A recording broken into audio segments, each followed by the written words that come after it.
Berjumpa lagi dalam permenungan kita edisi Jumat 17 November 2023, Pekan Biasa ke-32. Hari ini peringatan Santa Elizabeth dari Hungaria, seorang biarawati.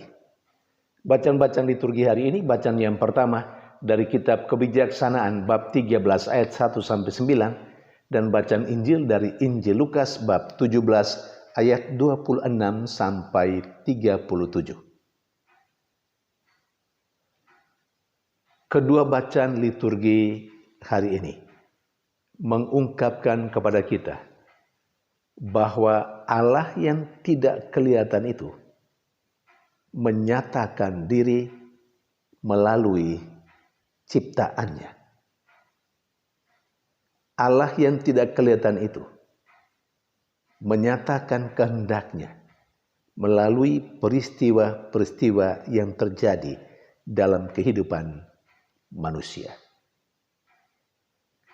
Bacaan pertama secara khusus menegaskan bahwa Allah hadir dalam alam ciptaannya. Karena itu kitab Kebijaksanaan mengajak saya dan Anda, kita semua ketika melihat alam semesta yang indah misalnya, kita seharusnya sampai kepada sebuah permenungan pada Dia yang menjadikan itu indah. Kita diajak untuk sampai pada titik permenungan ini, yakni kalau yang kelihatan ini, alam ini indah, maka betapa lebih indah lagi, lebih hebat dan luar biasa lagi yang menciptakan alam yang indah ini. Itu yang ditegaskan oleh kitab Kebijaksanaan dalam bacaan pertama hari ini. Dalam alam ciptaan, Allah menyatakan dirinya. Allah menciptakan banyak hal, termasuk manusia. Sementara dalam bacaan Injil, Yesus menegaskan kepada orang-orang yang mengikuti Dia saat itu, entah para muridnya, entah orang-orang Farisi ahli Taurat, pendeknya orang banyak yang mengikuti Dia.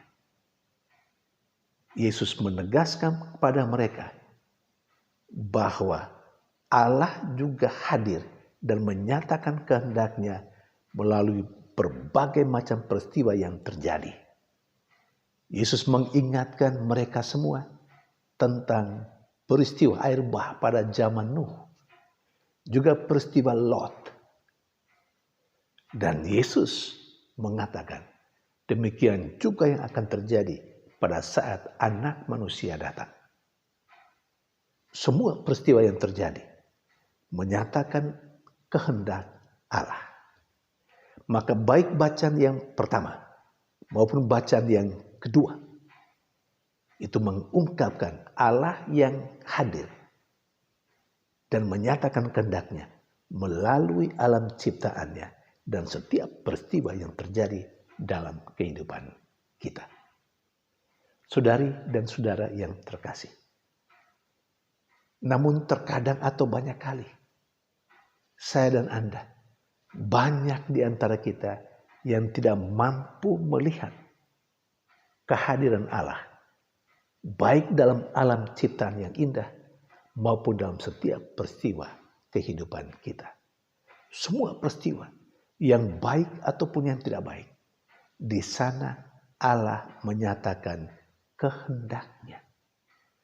Semua ciptaan yang kita alami, yang kita nikmati, termasuk manusia, di sana Allah menyatakan dirinya.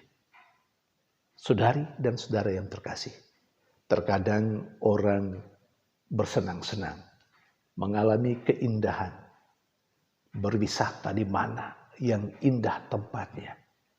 Tetapi pertanyaannya, apakah ketika orang melihat keindahan alam itu, orang lalu diantar untuk sampai kepada Tuhan.